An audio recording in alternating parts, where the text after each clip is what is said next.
అంటే అదృష్టమయ్యా నీకు.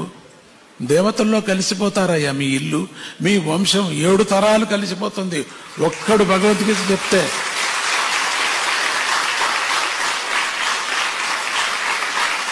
ఒక ఇంట్లో ఒక పిల్ల గాని ఒక పెద్ద గాని ఒక భగవద్గీత నేర్చుకున్నారంటే 7 తరాలు వైకుంఠానికి వెళ్ళిపోతారయ్యా. అట్లా ఉండే దీని ఫలితము. అంత ఈజీ ఈ పుస్తకంలో ఉండేటువంటిది. ఈ భగవద్గీతకు ఉండే మహిమ అపారమయ్యా. నేను చెప్పలేనయ్యా దీని సంగతి. ఇప్పటికైనా తెలుసుకో, విను, కష్టపడి నువ్వు కూడా చదువు, రీడింగ్ లిస్ట్లో చేరుకో.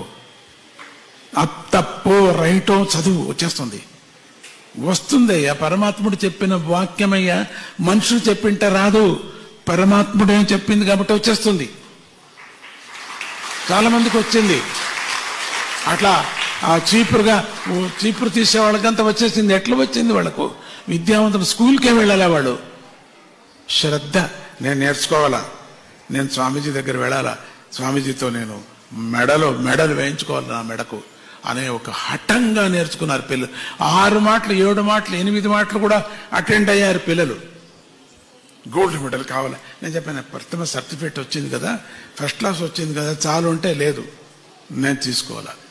ఎంత హఠంగా తీసుకున్నారంటే ఆ మెమోరీ పవర్తో క్లాసులో అంతా ఫస్ట్ వచ్చేసారు పిల్లలు. పెరుగుతుంది మెమోరీ పవర్. మంచి విద్యావంతులు అవుతారు. ప్రపంచంలో సమాజంలో మంచి విద్యావంతులు అవుతారు.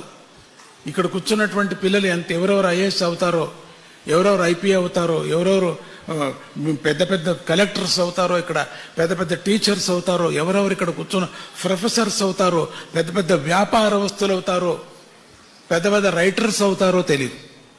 పెద్ద పెద్ద పుస్తకాలు రాసేవాళ్ళు అవుతారు ఇక్కడ కూర్చున్నటువంటి మహాత్ములు. మీరంతా కూడా ఉన్నారు మీరు దాంట్లో. అప్పుడు నన్ను అనుకోండి, ఆ సమయంలో స్వామీజీ చెప్పారు ఆ రోజు, నేను అయ్యాను ఈ రోజు అనుకోండి.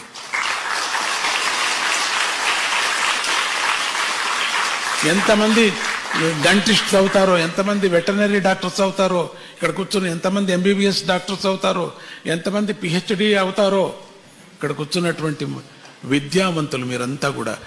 ఎప్పుడు భగవద్గీత కంఠపాఠం చేశానంటే వాళ్ళు పెద్ద విద్యావంతులు అయినే అవుతారు, ఎప్పటికైనా అవుతారు. కానీ దీనికంతా శ్రద్ధ ఉండాలా, సోమారితనం ఉండకూడదు, దీనికి అశ్రద్ధ ఉండకూడదు అనేది మాత్రం జ్ఞాపకం పెట్టుకోండి. ఎక్కువ ప్రచారం చేయండి. టీచర్స్ వెళ్ళండి, తిడితే తిడతారు వాళ్ళు, మాకు వద్దంటారు, పర్వాలేదు, వాళ్ళని ఒప్పించాలా, మెప్పించాలా. పిల్లకు మంచిది కావాలా, పిల్లకు మెమోరీ పవర్ పెరగాల, విద్యావంతులు అవుతుందని చెప్పాలా. గోల్డ్ కన్నా ఎక్కువ అది. నా చేత్తో స్పర్శ చేసిందంతా గోల్డే, ఎందుకు కాకూడదు? అది అదే మొదట, అది ఏది స్వామీజీ నిర్ణయించారో అదే గోల్డ్ మనకంతే, అదే సర్వస్వం. ఇప్పుడు మనం ఇత్తడిది పెట్టుకొని పూజ చేయటంలే, పరమాత్మను మనకు అనుగ్రహించటంలే. రాయిని పెట్టుకొని పూజ చేయటంలే, అనుగ్రహించటంలే. అట్లనే ఏదే ఒక ప్లాస్టిక్ని పెట్టి స్వామీజీ తీసుకో దీంట్లో అనుభవించి ఉంటే ముఖ్యం అదే గురు ఉపదేశం.